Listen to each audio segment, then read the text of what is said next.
Start. चंदा है तू, मेरा सूरज है तू, ओ मेरी आँखों का। लेकिन लोग जो हमारे रिश्तेदार ये पहचान वाले कोई वीडियो देखेगा, कोई कुछ बोलेगा तो सोचेगा कि क्या बार बार मतलब रेप। हेलो नमस्कार दोस्तों, कैसे हैं आप? आशा करती हूँ आप सब स्वस्थ होंगे, मस्त होंगे। मैं भी एकदम बढ़िया। तो स्वागत करती हूँ आपका एक और नए व्लॉग में, नए दिन के साथ, नई शुरुआत के साथ। और व्लॉग की शुरुआत हो रही है 11 बजे से। मैं जा रही हूँ अभी डेंटिस्ट के पास।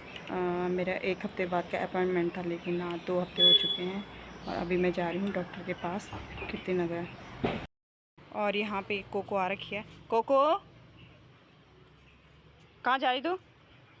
कहाँ जा रही है? कहाँ जा रही है? हेलो कर।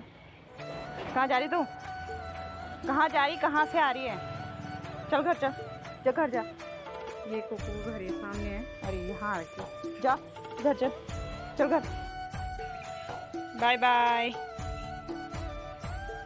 जा रही है अब घर। तो यहाँ पे मैं और दीदी बैठ चुके हैं बस में। तो हमें मिली बस, तो बस से ही जा रहे हैं हम। और मैं अपने साथ लेके गई हूँ दीदी को। तो आपको दिखाती हूँ आज का मौसम। ये कुछ इस प्रकार से है, आप देख सकते हैं कितना साफ़ सुथरा, कितना अच्छा लग रहा है आज।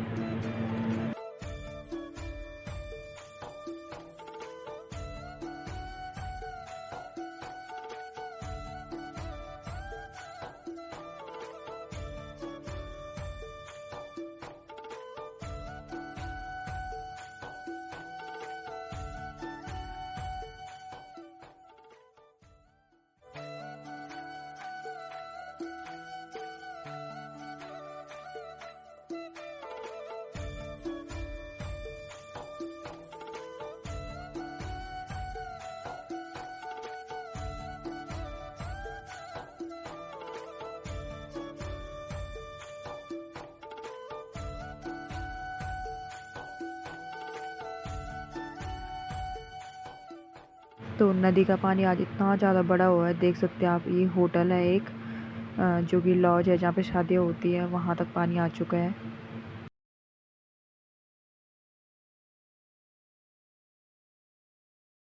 ये देखिए दोस्तों, नदी कितने रौद्र रूप में चल रही है आज। कितना गंदा पानी और कितना ज़्यादा बहाव है आज नदी का। तो चलिए मैं आ गई हूँ अब एटीएम में। पहले पैसे निकाल लेती हूँ, उसके बाद जाऊँगी डेंटिस्ट के पास, क्योंकि बिना पैसों के तो कुछ नहीं होता आजकल। तो चलो स्टार्ट करती हूँ।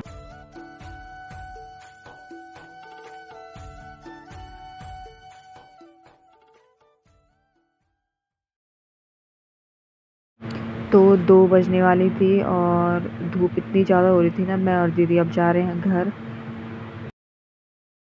ये घर आके मुझे एक सरप्राइज़ मिला है। यहाँ देखो, आप देख सकते हो कितना फ़नी लग रहा है। वंशु बनाया काना, उसके स्कूल में था जन्माष्टमी सेलिब्रेशन। तो मैम लोगों ने उसको तैयार करके भेजा है घर। मैंने तो भेजा नहीं उसको तैयार करके, उसकी मैम लोगों ने बोला था बच्चों को तैयार करके भेजना, बट मैंने भेजा नहीं, क्योंकि वो चिढ़ता है ना ऐसे कपड़ों से। अभी भी चिढ़ रहा है, देखो।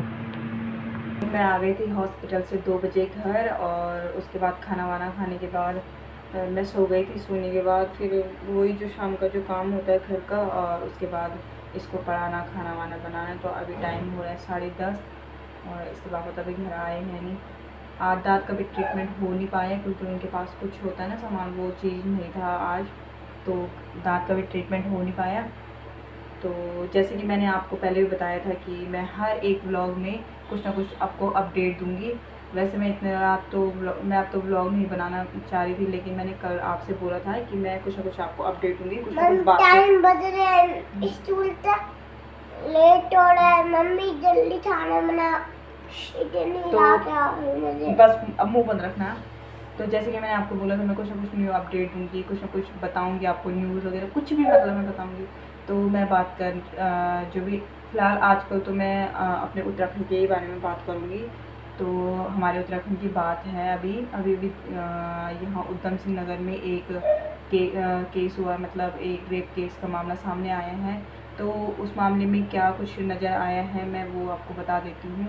कि एक महिला होती है जो अपने बेटे के साथ किराए पे रहती है। वहाँ पे रुद्रपुर नाम की कोई जगह है उधम सिंह नगर में, तो वहाँ पे रहती है। तो उसका पेशा था कि वो मतलब उसका काम था कि वो हॉस्पिटल में नर्स थी, एक प्राइवेट हॉस्पिटल में, तो उसका वहाँ डेली जाना था अपने काम से। तो वो 30 जुलाई को भी घर से निकली थी अपने काम के लिए, हॉस्पिटल के लिए, और उस दिन वो वापस नहीं आई। इस बात की खबर जब उसकी बहन को लगी तो उसकी बहन ने क्या किया, पुलिस कंप्लेंट आई, फिर पुलिस जांच पड़ताल में लग गई। तो जब जांच पड़ताल हुई तो पता चला कि मतलब फिर कुछ पता नहीं चल पाया। तो 8 इसमें मुझे डिस्टर्ब करती बीच में। हाँ, तो जांच पड़ताल कुछ भी पता नहीं चल पा रहा था। तो ऐसे 8-9 दिन हो गए। तो 8 अगस्त की बात है, 8 अगस्त को उनको वहाँ डिबडिबा नाम का कोई क्षेत्र है, वहाँ मतलब जैसे रोड है, रोड की साइड में बहुत सारी झाड़ियाँ हैं, घास है बड़ी बड़ी। तो वहाँ ना एक डेड बॉडी मिली। तो डेड बॉडी मतलब जैसे 8-9 दिन हो गए थे, तो बॉडी मतलब आधा वैसी हो गई थी, गली हुई हो गई थी, और चेहरा पहचानने में नहीं आता। तो उसके बाद जब मतलब उस लाश की मतलब शिनाख्त नहीं हो पा रही थी, पहचान नहीं हो पा रही थी, तो फिर जब उस महिला के घर वालों को बुलाया गया और उन्होंने लाश की पहचान करी कि वो उनकी बेटी है, उन्हीं की बहन है। तो उसके बाद जब महिला का पोस्टमार्टम हुआ, तो पोस्टमार्टम के बाद पता चला कि उस महिला के साथ पहले रेप हुआ, उसके बाद उसका मर्डर किया गया। तो फिर जब रेप का मामला सामने आया तो वहाँ के लोग मतलब जो ऊधम सिंह नगर के वो उस इलाके के जो लोग हैं वो प्रदर्शन करने पे तैयार हो गए, सड़कों पे उतर गए। क्योंकि होता है हमेशा, हर रेप केस में यही होता है कि किसी महिला के साथ रेप होता है, उसके बाद लोग प्रदर्शन करते हैं, कैंडल लेके घूमते हैं रोडों पे। बस वो ज़्यादा से ज़्यादा 1 हफ्ता, 1.5 हफ्ता, 10 दिन, 15 दिन यही चलता है। उसके बाद सब भूल जाते हैं, क्योंकि इंसाफ कुछ हो नहीं पाता, इंसाफ होने में बहुत टाइम लग जाता है, इसलिए कोई कुछ नहीं कर पाता।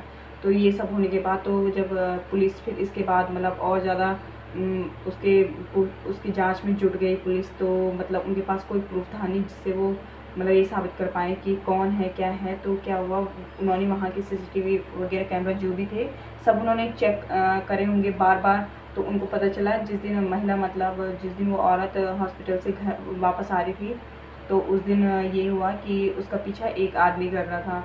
तो उस आदमी का कुछ पता नहीं चल पा रहा था, क्योंकि रात थी, अंधेरा था, तो उसका चेहरा नहीं दिख रहा था। उसके बाद ये हुआ कि जो महिला जब उसकी डेड बॉडी मिली तो उसकी डेड बॉडी के पास ना तो उसका फ़ोन था और ना ही उसके पास कैश था। जो मतलब उसके पास कैश था वो भी चोरी हो चुका था।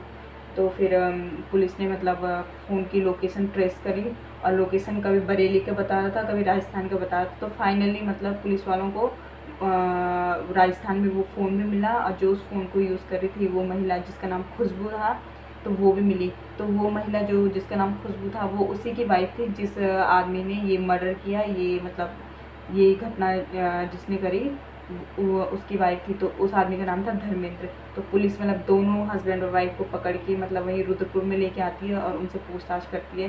तो पूछताछ में मतलब वो आदमी बताता है, वो धर्मेंद्र बताता है कि कैसे उसने इस घटना को अंजाम दिया।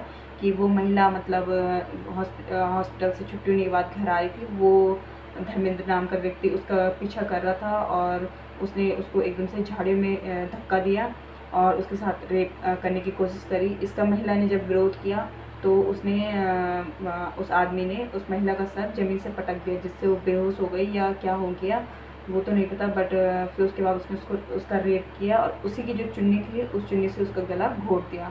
गला घोट के उसकी मतलब गला घुटने से उसकी मृत्यु हो गई थी। तो ये सब बात मतलब उस धर्मेंद्र नाम के व्यक्ति ने बताई हैं अपने बयान में। तो आज की अपडेट यही थी, यही बताना चाहती थी। वैसे तो ये बात अभी बहुत हो ही गए हैं, 10-12 दिन तो हो ही गए हैं, बट मैंने सोचा कि चलो मैं अब जाके मुझे ये हिम्मत आ रही। वैसे मैं इस बारे में मतलब हर चीज़ के बारे में, अपने उत्तराखंड के बारे में, हर चीज़ के बारे में कुछ ना कुछ बताना चाहती हूँ, कुछ ना कुछ बोलना चाहती हूँ। बट ये होता है ना कि हिम्मत नहीं आती लोगों को सोच के कि लोग जो हमारे रिश्तेदार ये पहचान वाले कोई वीडियो देखेगा, कोई कुछ बोलेगा तो सोचेगा कि क्या बार बार मतलब रेप केस के बारे में बातें कर रही है या इन सब चीज़ों के बारे में बातें कर रही है। तो उस टाइम मुझे ये हिम्मत नहीं आ रही थी। अब मुझे ये हिम्मत आई है कि हाँ मुझे ये चीज़ें बोलनी चाहिए। अब हमें महिलाएं नहीं बोलेंगी तो फिर कौन बोलेगा। ऐसे ऐसे कर धीरे धीरे करके मैं सारी चीज़ें आपको बताऊँगी।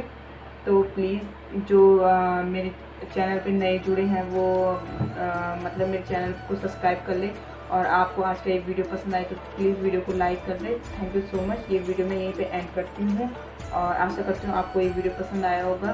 फिर मिलती हूँ आपको एक नई वीडियो में, नए दिन के साथ, नई शुरुआत के साथ। Bye bye.